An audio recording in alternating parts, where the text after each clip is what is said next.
So I was talking about articles. Articles 3 होते हैं, हम लोग को इतना समझ में आ गया। ये आर्टिकल्स जो होते हैं they can be divided into 2 categories: definite article and indefinite article. Which articles? Definite Definite articles articles and and indefinite indefinite articles. articles. ठीक है, डेफिनेट का मतलब होता है निश्चित, तो डेफिनेट का मतलब निश्चित आर्टिकल, और ये जो डेफिनेट आर्टिकल होता है इसको हम कहते हैं द। कई बार इसका प्रोनाउंसिएशन दी भी होता है, कब कहाँ होता है बाद में बात करेंगे। आप इतना मोटा मोटी समझ लीजिए कि इसको हम लोग द कहते हैं। और इनडेफिनेट आर्टिकल जो होता है वो 2 होता है, अ और an. Am I clear the points? Yes sir. ठीक है। Yes, sir. Yes, sir.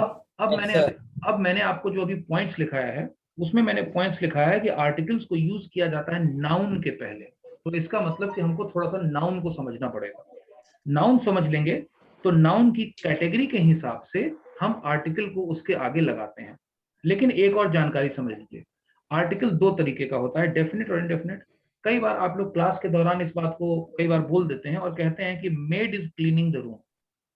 Made कमरा साफ कर रही है, अगर मैं आपको सेंटेंस देता हूं तो आप इंग्लिश बना देते हैं कि maid is cleaning the room. तो मैं कहता हूं कि this is the wrong sentence. या तो होगा a maid is cleaning the room या होगा the maid is cleaning the room. यानी आपने देखा कि उस सेंटेंस के पहले मैंने आर्टिकल को लगाया, अ या द। तो कोई बच्चा बोलता है कि सर मैंने लिखा है कि a maid is cleaning the room, मैं बोलता हूँ कि हाँ ठीक है। कोई बच्चा बोलता है कि सर मैंने लिखा है the maid is cleaning the room, मैं कहता हूँ ये भी ठीक है, काटो मत, दोनों सही है। तो इसका क्या मतलब हुआ? क्या लगेगा, अ लगेगा कि द लगेगा? या मेरी मर्जी के हिसाब से है कि जिस दिन मेरा मूड ठीक रहेगा उस दिन मैं दोनों लगा दूंगा, और जिस दिन मूड ठीक नहीं रहेगा उस दिन कहेंगे कि नहीं नहीं लगेगा। कई बार मैं ये भी कहता हूं कि नहीं, यहाँ पर अ ही लगेगा या यहाँ पर द ही लगेगा, अ गलत है। तो ये जो सवाल उठ रहा है कि कहां पर अ लगेगा और कहां पर द लगेगा और कब एक दूसरे को लोग रिप्लेस कर देते हैं, ये समझना हमको जरूरी है। आप सभी लोग मेरी बात समझ गए कि मैं क्या कह रहा हूं? Yes sir. Yes, sir. Yes, sir. Yes, sir. Yes, sir. Point clear है? Yes Yes, sir. Yes, sir. Yes sir, clear है। एक सेकंड रुकिए, मैं आपके साथ जरा सा पीपीटी को शेयर करता हूं। एक सेकंड रुकिए, सिस्टम शट डाउन हो गया था।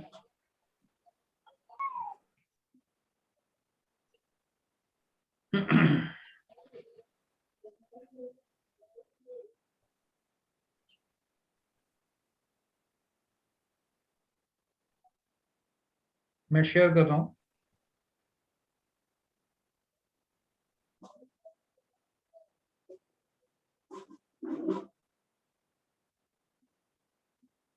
विजुअल है बाबू? Yes sir. ठीक है, Yes, sir. Yes, sir. ठीक है। तो सभी लोग सबसे पहले अपनी कॉपी में इस डायग्राम को बना लीजिए। आर्टिकल है और आर्टिकल 2 भाग में डिवाइड हो गया है, इनडेफिनेट और डेफिनेट आर्टिकल।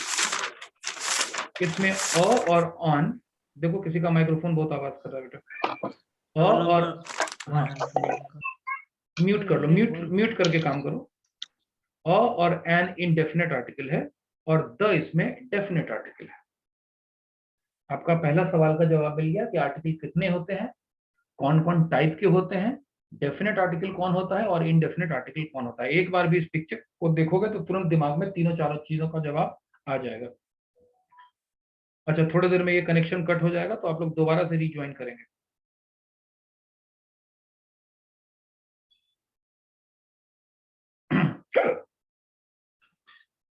अब इंपॉर्टेंट बात मैंने बोला कि articles are used before noun. किसके पहले यूज किया जाता है? Noun के पहले. नाउन Noun के के पहले। पहले। अब Before सबसे noun. अब सबसे पहले नाउन के नेचर को समझ लीजिए आप लोग, जो आर्टिकल से जरूरी है। ऑलराइट, और उसके बाद में आपको समझाता हूं। पहले समझिएगा, लिखिएगा मत, पहले समझिएगा, स्क्रीन पर देखिए।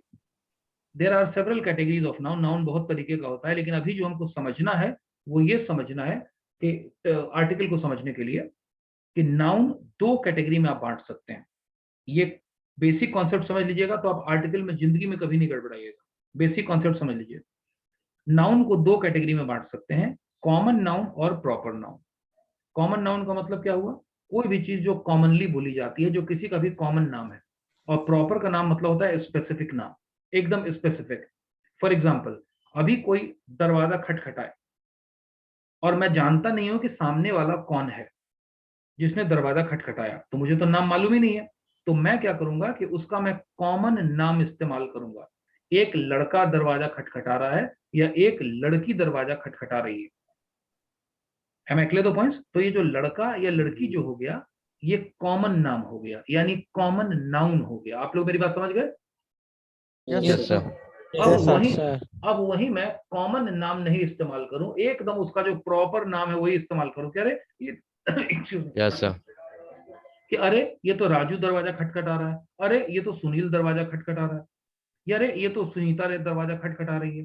तो ये हो जाएगा उसका प्रॉपर नाम। जैसे मैं तुमसे एक जनरल सवाल पूछता हूं कि तुम लोग इससे पहले स्कूल में पढ़ते थे और अब कहां पढ़ते हो? कॉलेज में। तो मैंने दो नाम लिया, पहले कहां पढ़ते थे? स्कूल, अब कहां पढ़ते हो? कॉलेज। तो ये दोनों जो नाम है ये दोनों कॉमन नाम है। Yes sir. लेकिन अब कोई बच्चा अपने स्कूल का नाम बताने लग जाए कि सर मैं विद्या भारती बाल निकेतन में पढ़ता था, या सर मैं सिमज में पढ़ता हूं, तो ये जो विद्या भारती बाल निकेतन हो या सिमज हो ये हुआ प्रॉपर नाम। आप लोग मेरी बात समझ गए? समझ गए। सब बच्चा को कॉमन और प्रॉपर समझ में आ गया ना बाबू? ठीक है, हो गया। अब आगे बढ़ता हूं, ध्यान से समझिए। अब प्रॉपर नाउन की कोई कहानी नहीं होती है, प्रॉपर नाउन वहीं पे खत्म हो जाता है। लेकिन जो कॉमन नाउन होता है ये दो तरीके का होता है, काउंटेबल नाउन और अनकाउंटेबल नाउन। कॉमन नाउन कितने तरीके का होता है? दो तरह के। Countable and uncountable. Countable uncountable. Uncountable. Countable का मतलब हुआ काउंट एबल, वर्ड को ध्यान से सुनना। काउंट एबल, एबल का मतलब होता है लायक, और काउंट का मतलब होता है लायक। हाँ, और काउंट का मतलब होता है बीच में नहीं बोलो, काउंट का मतलब होता है गिनती। तो काउंटेबल नाउन का मतलब हुआ गिनती के लायक नाउन। जैसे देखो मेरे हाथ में क्या है? बॉटल है। कितना बॉटल है? तो आप गिनती कर सकते हैं कि एक बॉटल है कि दो बॉटल है कि तीन बॉटल है। आप मेरी बात समझ गए? Yes sir. मैं आपको फिंगर्स दिखा रहा हूँ, कितना फिंगर दिखा रहा हूँ इसकी मैं काउंटिंग कर सकता हूँ कि 1 2 3 4 की 5 की 10 की 20, कितना फिंगर दिखा रहा हूँ। आप समझ गए मेरी बात? Yes sir. तो काउंटेबल का मतलब होता है जिसको भी हम लोग 1 2 3 4 कर सकते हैं वो काउंटेबल है, और जिसको हम 1 2 3 4 नहीं कर सकते हैं वो अनकाउंटेबल है। आप लोग मेरी बात समझ गए? Yes sir. अब ये बताओ मुझे कि कॉलेज काउंटेबल नाउन है कि अनकाउंटेबल नाउन? Countable sir. बिल्कुल सही है कि काउंटेबल है। आप गिनती कर लेंगे कि पटना में 10 कॉलेज है कि 20 कॉलेज है कि 100 कॉलेज है। बहुत बढ़िया बात। Yes sir. अच्छा ये बताओ, ट्री काउंटेबल है कि अनकाउंटेबल है? काउंटेबल है सर। लेकिन अगर मैं कहूं ऑयल, अनकाउंटेबल। अगर मैं कहूं मिल्क, अनकाउंटेबल। अब आप कहेंगे कि नहीं सर ये किसी का क्रैकल्स आ रहा है, बाबू म्यूट कर लो, सब लोग म्यूट लो, म्यूट सब लोग रहो, आंख बंद करके म्यूट का बटन दबा दो, केवल सुनो मेरे को, जब बोलना हो तब बोलना। यस पैकेट ऑफ ऑयल या बोतल ऑफ ऑयल का काउंटेबल में होगा ना? तुमने गिनती किसकी की? ऑयल की काउंटिंग की कि पैकेट की काउंटिंग की? किसकी काउंटिंग की? पैकेज की। तो फिर पैकेट की तुम काउंटिंग कर रहे हो, ऑयल की काउंटिंग कहां कर रहे हो? तुम ऑयल की काउंटिंग तो कर नहीं रहे हो, मिल्क की गिनती तो तुम कर नहीं रहे हो, तुम तो पैकेट की गिनती कर रहे हो। Yes sir. जैसे एग्जांपल को समझो, सपोज करो कि कोई लड़का चाय की दुकान पर गया और वहां जाने के बाद वो इशारा करता है कि 4 चाय दो। तो आप क्या कह रहे हैं कि चाय की गिनती हो रही है कि चाय के कप की गिनती हो रही है? कप की चाय की कप की। अब सामान्य भाषा में वो लड़का ये नहीं बोलता है कि 4 कप चाय दो, सीधा बोलता है कि 4 चाय दो, 2 चाय दो, 3 चाय दो, 1 चाय दो, यही कहता है ना? Yes sir. इसी तरीके से तुम दूध की दुकान पे चले जाओ, मिल्क पार्लर चले जाओ और वहां पर जाकर के कहते हो कि 2 दे दीजिए, तो मिल्क वाला देखता है कि रोज 1 पैकेट ले जाते थे, आज ये 2 पैकेट ले जाएंगे, तो वो आपको 2 पैकेट दूध का दे रहा है, 2 बॉटल दूध का दे रहा है, 2 दूध नहीं दे रहा है। अब आप में से जिस बच्चे ने सवाल पूछा कि मैं तेल का पैकेट ले आता हूं कि 1 पैकेट ऑयल, तो तेल की तो गिनती हो गई, तेल की गिनती नहीं हुई, गिनती हुई आपके पैकेट की। आप मेरी बात को समझे कि नहीं समझे? Yes sir, yes sir.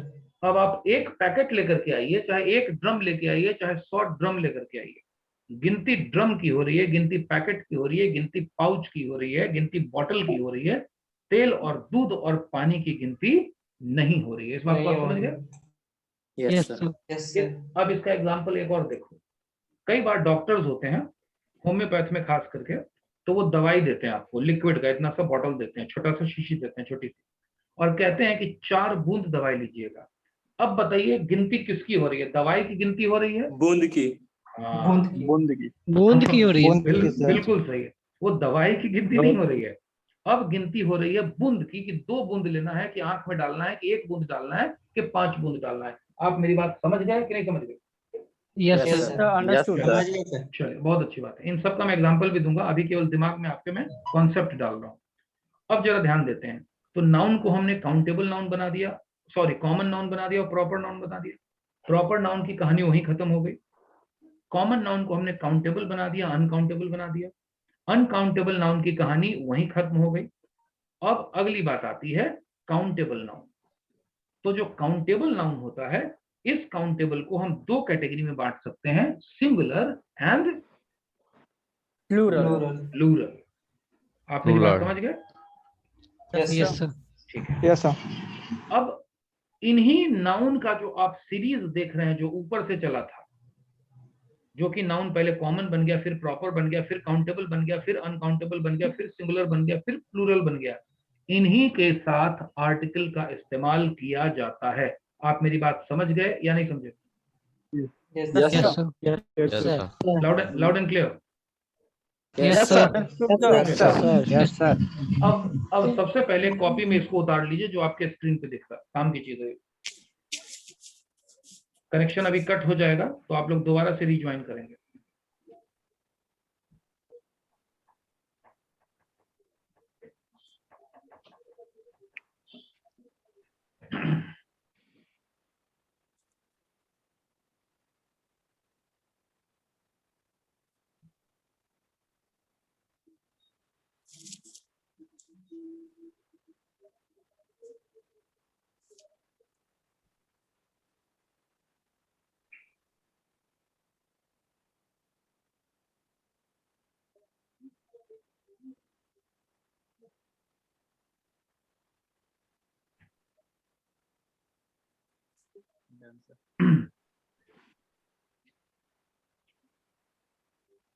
Done sir. ठीक है। अब इसमें जो सिंगुलर आप नीचे में देख रहे हैं, I have a question, sir. 2 minute के बाद पहले पॉइंट एक्सप्लेन कर दूं। अब आप लोग इसमें जो सिंगुलर नाउन देख रहे हैं, उसके पहले अ और एन लगता है। अ और एन और कहीं नहीं लगता है, केवल सिंगुलर काउंटेबल नाउन के पहले लगता है, और बाकी सब के साथ द लगता है। कंडीशन अलग अलग होती है, इस बेसिक कॉन्सेप्ट को याद रखिएगा। सिंगुलर काउंटेबल नाउन होगा तो अ या एन लगेगा, और बाकी सब नाउन के साथ द लगेगा।